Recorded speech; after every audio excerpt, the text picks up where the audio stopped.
Hi everyone, Tawfiq here. Welcome to my series on how to solve the Rubik's Cube.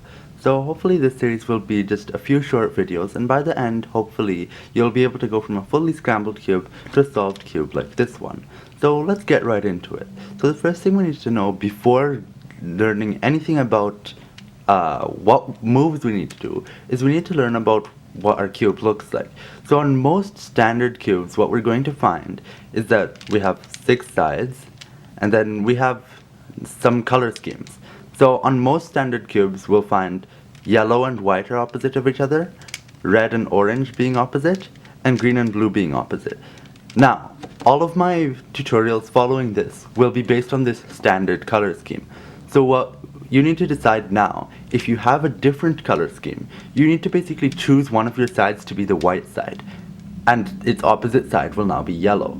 So based on this is how we're going to position ourselves for the rest of the tutorial. So now that we know the basics of our cube, let's get started. So we're going to scramble our cube. So now that our cube's scrambled, what we have to do, we start with inspecting it a little. And what we're going to be looking for, we're going to be looking for white edge pieces. So what edge pieces are is that if you were to imagine this white piece solved again, they're the pieces that aren't in the corners of the face. So this piece here, this piece, and this piece.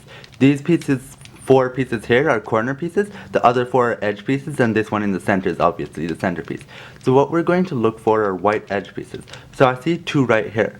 Now what we want to do, we want to hold it so that the yellow side is up, and we want to eventually bring all the white pieces towards the yellow side. So I can turn this one right here and this one right here.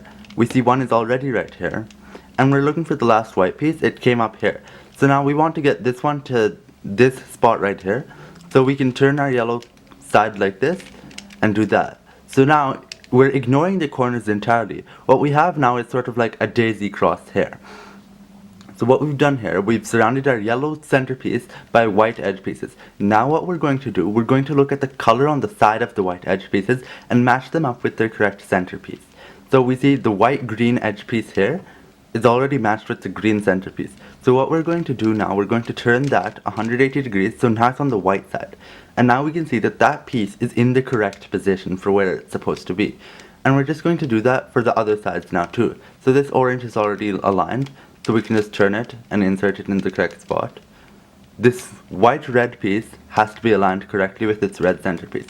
So we just turn it like that, and then we can turn that as well and put it into the correct spot.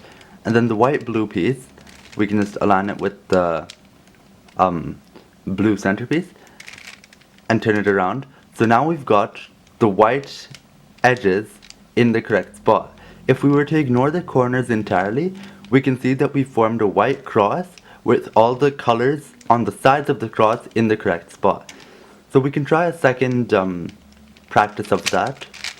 Scramble up the cube a little and try again.